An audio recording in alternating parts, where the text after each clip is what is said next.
आनंद दिघे शिवसेनेचे नेते नव्हते, उपनेतेही नव्हते, ते जिल्हा प्रमुख होते। संजय राऊतांनी हे वक्तव्य केले। जिल्हा प्रमुखांना शिवसेना प्रमुखांच्या शेजारी बसवून ठाकरे ब्रँड संपवण्याचा प्रयत्न होतोय असं वक्तव्य संजय राऊतांचं आहे। तर संजय राऊत यांच्या या वक्तव्यावरून आता त्यांच्या विरोधात ठाण्यामध्ये शिंदेच्या शिवसेनेनं आंदोलन केलेलं आहे। आनंद दिघेंबाबत केलेल्या वक्तव्याचा निषेध करण्यासाठी हे आंदोलन करण्यात आलंय।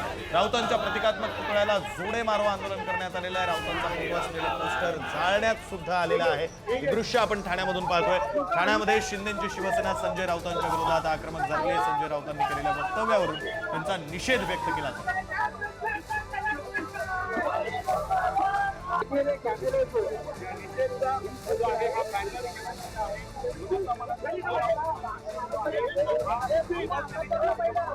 आनंद दिघे हे आमचे प्रिय सहकारी होते।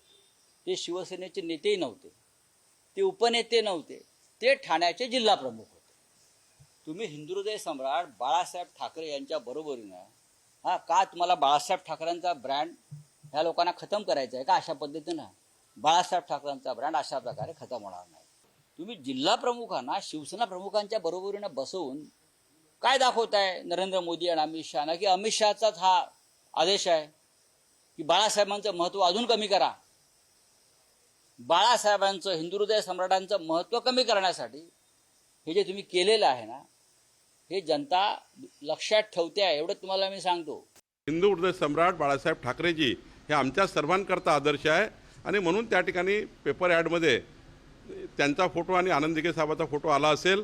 आनंद दिघे साहेबाचं जीवन याच्या आधारावर एखाद्या व्यक्तींचा मोठेपणा असू शकतो। कुठल्याही पदाने माणसं मोठे होत नाही, व्यक्तीच्या जीवनातल्या त्यांनी केलेल्या कार्यामुळं माणसाचे मोठेपण असतं। या देशामध्ये या जगामध्ये असे अनेक लोक आहेत जे कुठल्या पदावर नाही आहे, पण त्यांचं जीवन हे प्रेरणा घेणारे जीवन आहेत। त्यांच्या जीवनातनं आपण शिकू शकतो असेही जीवन आहेत।